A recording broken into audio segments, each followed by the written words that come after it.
Hello बच्चों, तो कैसे हो आप। चलो शुरू करते हैं।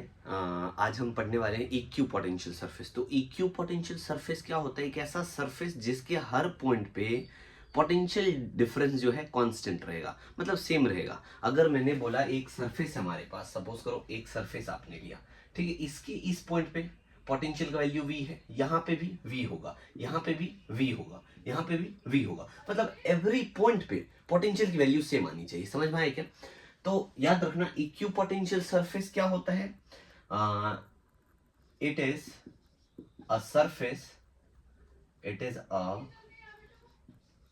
Surface with constant value of potential at all points on the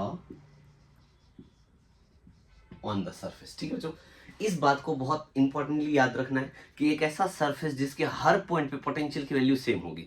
ठीक है, अगर पोटेंशियल कांस्टेंट है उस सरफेस के हर पॉइंट पे तो वो इक्यू पोटेंशियल सरफेसेस होते हैं। तो इक्यू पोटेंशियल सरफेसेस के लिए कुछ इंपॉर्टेंट प्रॉपर्टी है, इसके बारे में हम जानते हैं आज। इक्यू पोटेंशियल सरफेस के लिए सबसे पहली प्रॉपर्टी याद रखना है, इलेक्ट्रिक फील्ड लाइन जो होता है वो always normal to the surface होता है। इलेक्ट्रिक फील्ड लाइंस सरफेस के लिए नॉर्मल होता है। ठीक है बच्चों, नॉर्मल होता है। दूसरा बात, वर्क डन जो इक्यू पोटेंशियल सरफेस पे आएगा वो जीरो हो जाएगा। आप बोलोगे ऐसा क्यों? अरे बच्चों, वर्क डन क्यों जीरो होगा? एक बात बताओ, पोटेंशियल उस सरफेस पे हर पॉइंट पे सेम है, तो अगर चार्ज को एक पॉइंट से दूसरे पॉइंट लेके जाया जाएगा, एक पॉइंट से दूसरे पॉइंट तक लेके जाया जाएगा, तो पोटेंशियल डिफरेंस तो जीरो हो गया ना। नहीं समझे? एक बात बताओ, इस सरफेस पे एक चार्ज को आपने उठाया, यहां से यहां लेके गए, सपोज करो एक पॉइंट से दूसरे पॉइंट लेके जाते हो। अगर मैं चार्ज को यहां से उठा के यहां लेके जाऊंगा तो पहला पोटेंशियल v है, दूसरा भी पोटेंशियल v ही तो होगा। तो आप क्या करोगे? रिजल्टेंट पोटेंशियल क्या आ गया? वर्क डन क्या होता है? पोटेंशियल इनटू में चार्ज ना, तो this work done is zero.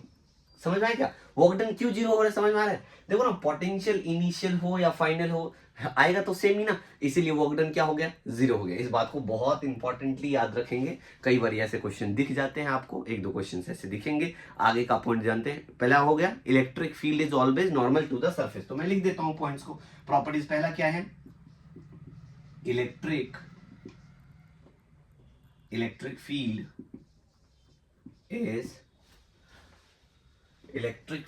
Is normal to the surface। एक ही बात है, नॉर्मल बोलो या परपेंडिकुलर बोलो, गाली मत देना, ठीक है? क्लियर है? चलो आगे की कहानी, दूसरा पॉइंट समझो। दूसरी कहानी ये है, electric field is normal to the surface. दूसरा अगर मैं बोलूं, work done on the surface is always क्या होगा? Zero always zero. इन बातों को ख्याल रखना। दूसरी बात हो गई। तीसरी बात समझ लो, ये सारा पॉइंट बहुत इंपॉर्टेंट है बच्चों, बहुत ज्यादा इंपॉर्टेंट है। तो नेक्स्ट बात देखते हैं बच्चों, आगे की कहानी। मैंने यहां पे लिखा है, इन सारे पॉइंट को हमें याद रखना है। क्या क्या है? तो मैंने बोल दिया, इलेक्ट्रिक फील्ड जो है always perpendicular to the surface, equipotential surface. दूसरा क्या? Work done on the equipotential surface is always zero, और मैं बता भी दिया क्यों जीरो होगा। तीसरा कहानी, two equipotential surfaces never cross in each other. अगर मैं बोलूंगा two equipotential never intersect each other, इसका मतलब है अगर इंटरसेक्ट कर जाता तो there is two different value of potential at the point of intersection. Intersection के पॉइंट पे दो वैल्यू हो जाता पोटेंशियल, जो कि पॉसिबल नहीं है। I have already told you, equipotential surfaces is a surface where potential is same, है ना, पोटेंशियल की वैल्यू सेम रहेगा। तो अगर इंटरसेक्ट कर जाएगा तो दो अलग अलग पोटेंशियल हो जाएगा, जो कि पॉसिबल नहीं है। क्लियर है? नेक्स्ट एक और पॉइंट याद रखना है, the entire interior of a charged hollow conductor is a single equipotential surface. Single equipotential surface बनेगा। क्लियर है? समझ में आया?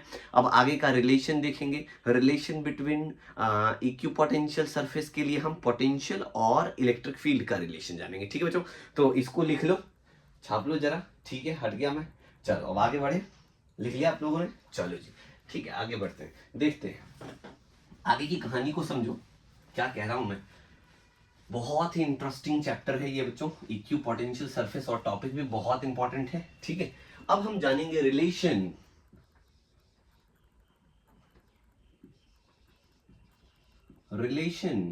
Between electric field and electric potential, electric field and electric potential of equi potential surface. अब इस बात को समझो, मैंने यहां पे आपको समझाने की कोशिश करा है हम इलेक्ट्रिक फील्ड और पोटेंशियल के बीच में क्या रिलेशन आएगा, ठीक है। तो एक बात बताऊं, अगर मैंने यहां पे एक सरफेस ले लिया है, ऐसा सा कुछ, ठीक है, एक सरफेस ले लिया और एक और सरफेस ले लो आप, राइट। थोड़ा सा बच्चे डायग्राम मैं गंदा बनाता हूँ, आप लोग थोड़ा अच्छा बनाना, ठीक है। एनसीईआरटी में गिवन होएगा डायग्राम, देख लेना, मैं तो बड़ा गंदा डायग्राम बनाता हूँ, ठीक है। तो आपको क्या करना है, ऐसा सा दूसरा सरफेस है, अच्छा ये दोनों सरफेसेस का मान लो एक का नाम ए है, एक का नाम बी है, इसके बीच में परपेंडिकुलर डिस्टेंस जो है वो डी एल में लेट कर लेता हूँ। इसका पोटेंशियल अगर v है तो इसका potential v plus delta v let कर लेता हूँ, ठीक है। एक से थोड़ा ज्यादा पोटेंशियल दूसरे का है, इतनी बात क्लियर है। अब इस बात को समझो, consider two equipotential surfaces a and b of potential.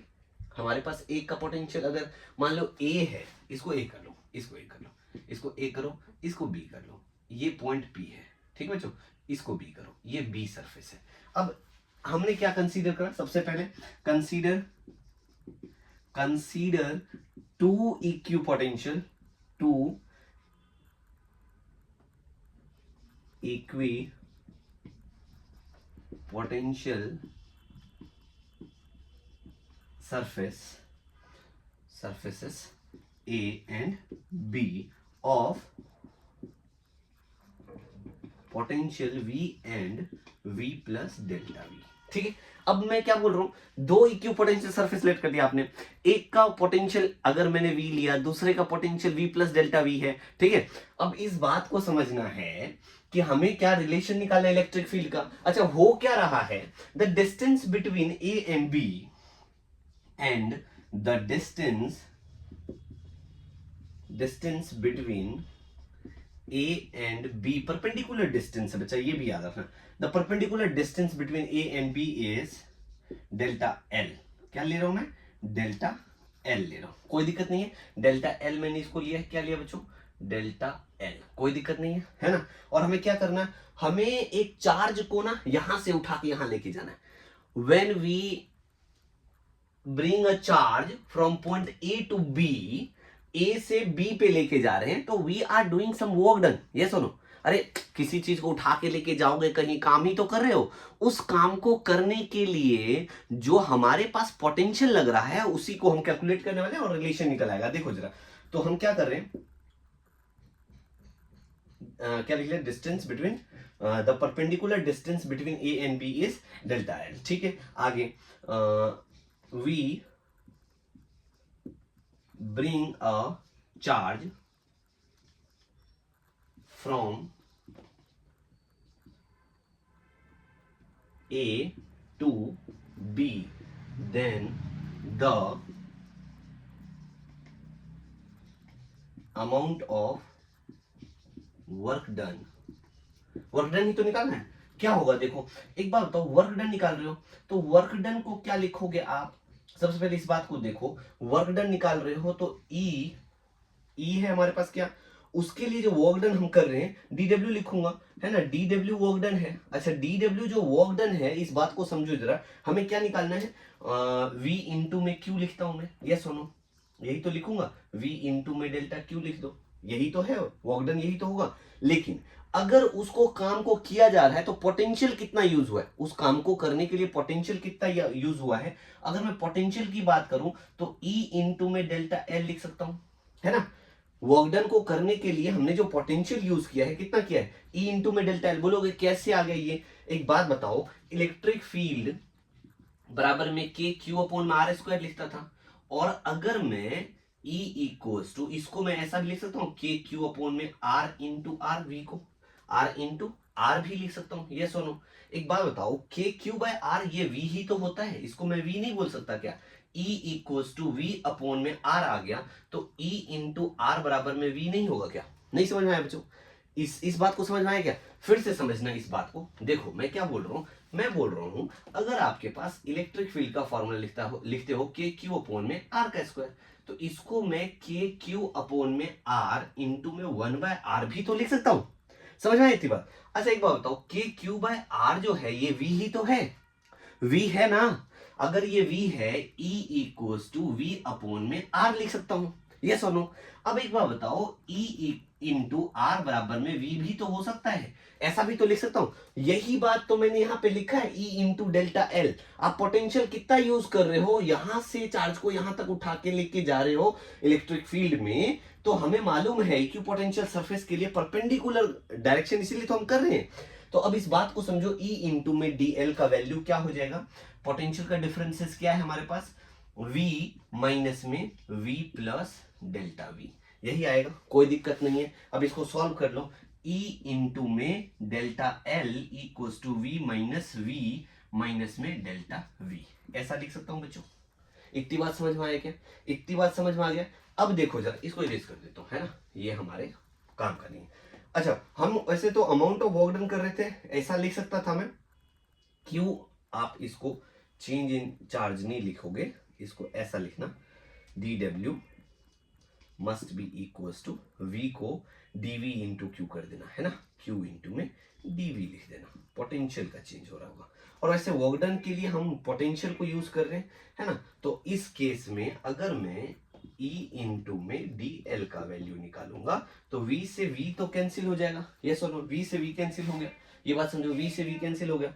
अब हमारे पास क्या है, माइनस ऑफ डेल्टा V है, तो E equals to minus of delta V over delta L, ये आपका रिलेशन आ जाएगा। क्लियर हो बच्चों? पक्का पक्का समझ में आया? इतनी बात समझ में आ गया क्या? पक्का समझ में आ गया? ठीक है, आगे बढ़ते हैं। इसको इरेज कर दूं, आप लोग लिख लो पहले, ठीक है, फिर इरेज कर देता हूँ, फिर नई कहानी जानेंगे, ठीक है? क्लियर है? ठीक है जी, चलो आगे की कहानी, इस पे हम एक क्वेश्चन करेंगे। क्वेश्चन क्या कह रहा है, आपके पास क्या है, देखो आपके पास क्वेश्चन में गिवन है, द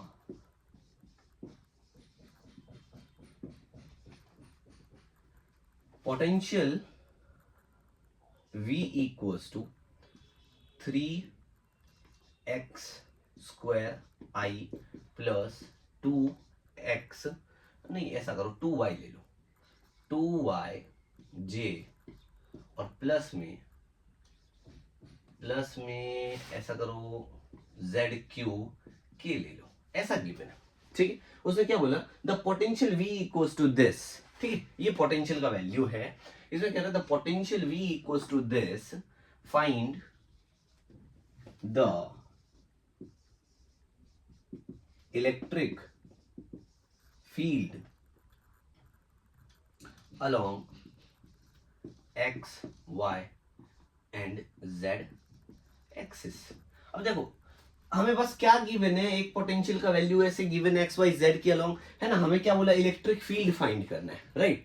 अब इलेक्ट्रिक फील्ड निकालने के लिए we know that electric field is must be the minus gradient of potential with respect to length, यही तो था बच्चों, अभी तो मैंने ये रिलेशन बताया आपको। E इक्वल्स टू क्या होता है, माइनस डीवी अपॉन में डीएल, यही तो लिखते हो। अब एक बात बताओ मुझे, अगर मैंने ऐसा लिखा तो इसका मतलब क्या हुआ? अब अगर मैं क्या निकाल रहा हूं, electric field along X axis निकालूंगा, electric field along X axis, X के अलोंग निकालोगे तो differentiation of V with respect to X करोगे, और अगर x के रिस्पेक्ट में इसको डिफरेंशिएट करोगे तो y और z यहां पे कांस्टेंट कंसीडर करोगे, y z का कोई वैल्यू नहीं आएगा। नहीं समझ में आया?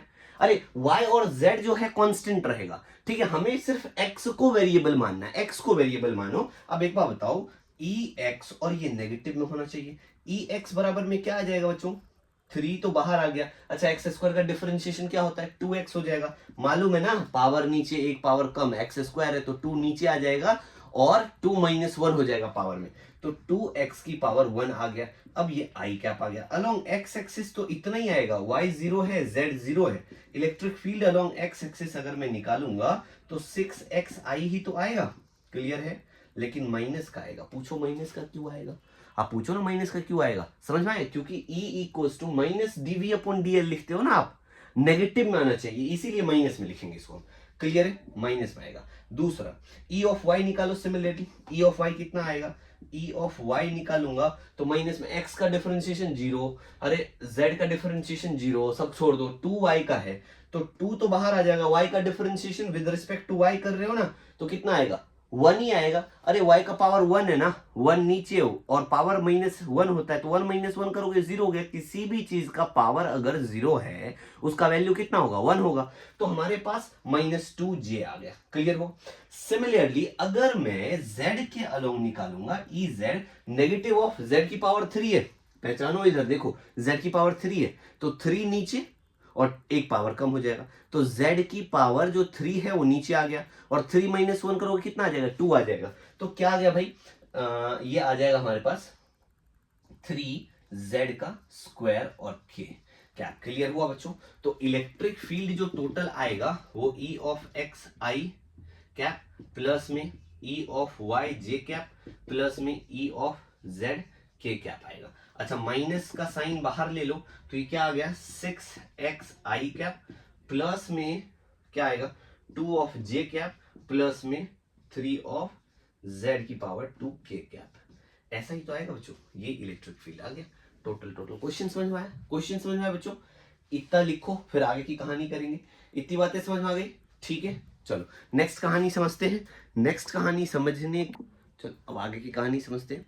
मैंने बोला नेक्स्ट बात क्या करेंगे, तो अभी इक्यू पोटेंशियल सरफेसेस हमें जानना है। बहुत सारे हमारे पास चार्जेस हैं, डिफरेंट चार्जेस के लिए कैसा बन सकता है उसके बारे में जानेंगे। अगर मैं बोलता हूं हमारे पास एक सोर्स चार्ज है Q, तो इसका इक्यू पोटेंशियल सरफेसेस कैसा बनेगा बच्चों, कई बार ड्रॉ करने को बोल देता है, तो याद रखना कंसेंट्रिक सर्कल्स बन जाएंगे। कैसा बन जाएगा, चार्ज के चारों ओर कंसेंट्रिक सर्कल्स बन जाएगा। ये इक्यू पोटेंशियल सरफेस है, किसका, एक चार्ज का, पॉजिटिव चार्ज का, क्लियर हुआ।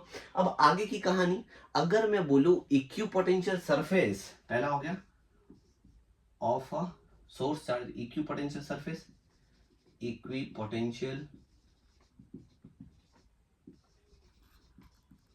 Surface of a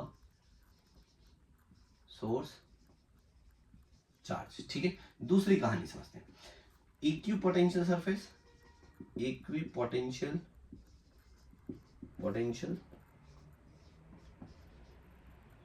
surface of equipotential surface of uniform electric field.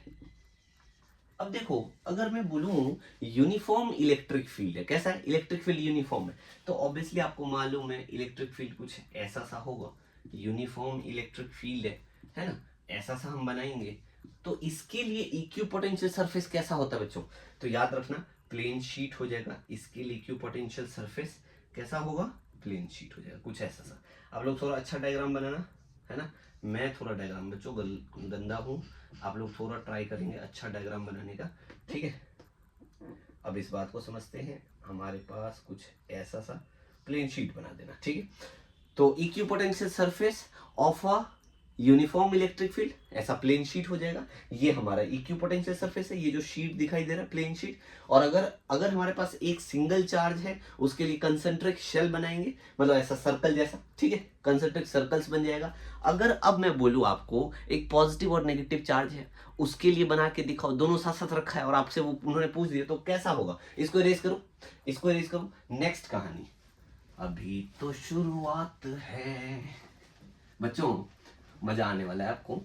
बहुत सारे क्वेश्चंस, बहुत सारी बातें करने वाले हम, बट ध्यान रखो पढ़ाई बहुत इंपॉर्टेंट है, आप लोग थोड़ा अच्छे से पढ़ो, ठीक है, मस्ती कम करो और जितना बेहतर पढ़ोगे उतना मजा आएगा। चलो अब हम बातें नहीं करेंगे, अभी पहले काम कर लेते हैं, ठीक है। काम क्या हमारा, हमने इक्वी पोटेंशियल सरफेस बनाना है, एक नेगेटिव चार्ज रखा, ठीक है, एक पॉजिटिव चार्ज रखा। अब उन्होंने बोल दिया इसका इक्विपोटेंशियल सरफेस कैसा होगा, तो देखो नेगेटिव का इक्विपोटेंशियल सरफेस कुछ ऐसा सा बनाना बच्चों, सर्कल है ये, ठीक है, सर्कल है ये, सर्कल है ये, ऐसा सा, और इधर से कैसा होगा, ऐसा सा, इसका भी इक्विपोटेंशियल सरफेस कुछ ऐसा बनेगा बच्चों, ठीक है, ये टच नहीं होंगे एक दूसरे के साथ, याद रखना ऐसा, ठीक है, ये नेगेटिव ये पॉजिटिव इक्विपोटेंशियल सरफेस चार्ज की वजह से।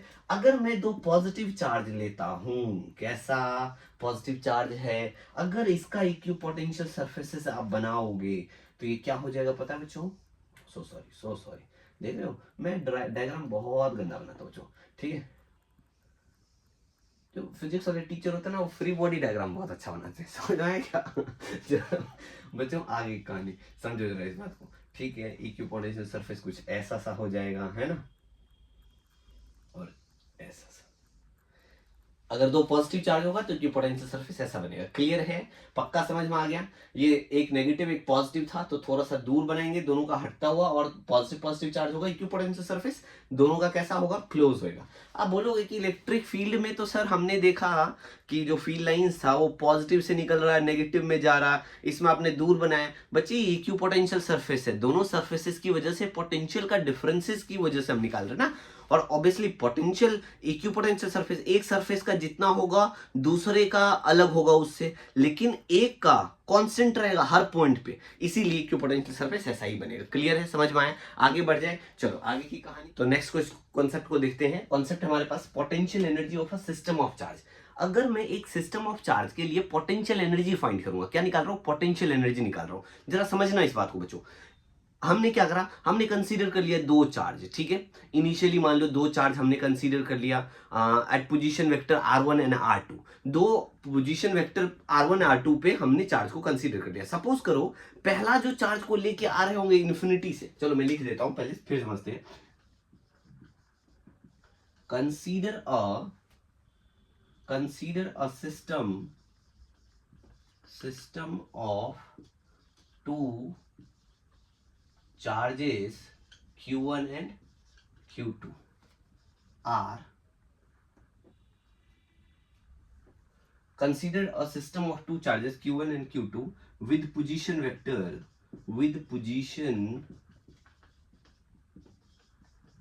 vector r1 and r2 relative to some origin O, ठीक है, the amount of work done to bringing Q1 from infinity to R1 is 0। एक बात समझना बच्चों, इस बात को समझो, हमने कंसीडर करा दो चार्ज, ठीक है, और हमने क्या कंसीडर कर लिया, position vector r1 and r2, initially charge infinity पे है, लेके आ रहा हूं मैं, अरे चार्ज इन्फिनिटी पे, जरा फील करना इस बात को, चार्ज इन्फिनिटी पे लेके आ रहे हो आप, एक बात बताओ, किसी यहां तो प्लेन में यहां तो कोई चार्ज है नहीं ना, initially there is no charge, if initially there is no charge, एक चार्ज को लेके आओगे तो आपने अमाउंट ऑफ वर्क डन कितना किया का तो पता ही नहीं चलेगा, पोटेंशियल एनर्जी कितना है पता ही नहीं चलेगा ना उस चार्ज का। पोटेंशियल का मतलब है उस चार्ज का अपना वैल्यू, वो कितना फोर्स एक्सर्ट कर सकता है, उसको जानने के लिए दूसरा चार्ज का होना बहुत जरूरी था, और दूसरा यहां कोई चार्ज है नहीं। अरे आपकी कितनी शक्ति है, आपके सामने कोई ऐसा व्यक्ति नहीं है जिससे आप लड़ सको, ये बात बता सको कि उसके पावर कितने हैं या आपका पावर कितना है, तो कंपैरिजन नहीं होगा ना। सिमिलरली यहां पे अगर कोई चार्ज ही नहीं है, पहला चार्ज को इन्फिनिटी से उठा के लेके आ रहे हो, तो वर्क डन 0 हो गया, अगर वर्क डन 0 है तो उसका पोटेंशियल एनर्जी भी 0 हुआ, सिंगल चार्ज का 0 हुआ, ठीक है, क्योंकि यहां पे कोई इलेक्ट्रिक फील्ड नहीं है, ना ही इलेक्ट्रिक फील्ड है ना ही कोई चार्ज है, तो आप किसके अगेंस्ट ला रहे हो, किसी के अगेंस्ट नहीं, तो पहला चार्ज को लाया, उसका जो है वर्क डन 0 हो गया, बट इसका कुछ ना कुछ पोटेंशियल है, कितना पोटेंशियल है, तो हमने फॉर्मूला लिखा था क्या, the potential of Q1 is, क्या लिखा था बच्चों, V वन बोल दो के Q1 अपॉन में R1, यही तो था। अरे V1 equals to K Q1 upon में R1। अब एक बात बताओ, when we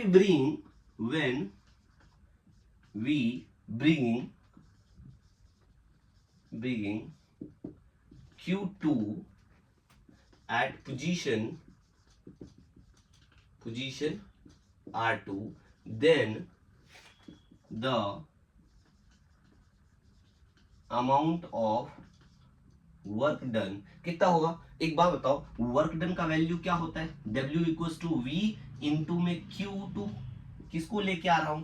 Q2 को लेके आ रहा हूं। किसको लेके आ रहा हूं? Q2 को लेके आ रहा हूं। कहां लेके आ रहा हूं? Q1 के नजदीक लेके आ रहा हूं। तो Q1 अपना पूरा पोटेंशियल से उसको रोकने की कोशिश करेगा। अरे Q1 फोर्स एक्सर्ट करेगा ना उस पे। Q1 ने फोर्स एक्सर्ट करा, किस पे? Q2 पे एक्सर्ट करा फोर्स, ठीक है। और Q2 को हम लेके आ रहे हैं कहां? मान लो R2 पोजीशन पे। तो हमारे पास जो वर्क डन का फॉर्मूला होता है, पोटेंशियल इनटू चार्ज होता है। कौन सा चार्ज आ रहा है? कौन सा चार्ज आ रहा है? Q2 आ रहा है। कहां आ रहा है? तो हमें मालूम है V1 पोटेंशियल के पास आ रहा है। तो इस बात को हमें याद रखना है, अगेंस्ट किसके अगेंस्ट लेके आ रहे हैं? Q1 के अगेंस्ट लेके आ रहे हैं। इसीलिए यहाँ पे work done W equals to V into में Q2 हो जाएगा। फील हुआ? समझ में आया इस बात को? अच्छा एक बात बताओ, this work done must be equals to K Q1 upon में R1 लिखा, इंटू में Q2 लिखोगे। यस और नो बच्चों? पक्का पक्का क्लियर हुआ? अब ये पोजीशन जो है हमारे पास, यहाँ पे ये अमाउंट ऑफ वर्क डन हुआ 2 चार्ज का। क्लियर हुआ? 2 चार्ज का वर्क डन, एक सिंगल चार्ज का तो नहीं होता। 2 चार्ज की वजह से ऐसा हमने निकाला। अगर यही 3 चार्ज होता तो क्या करते? अब 3 चार्ज के लिए समझना है। इतनी बात क्लियर है? लिख लोगे? चलो जी इरेज कर दो इसको। इरेज करता हूं आगे की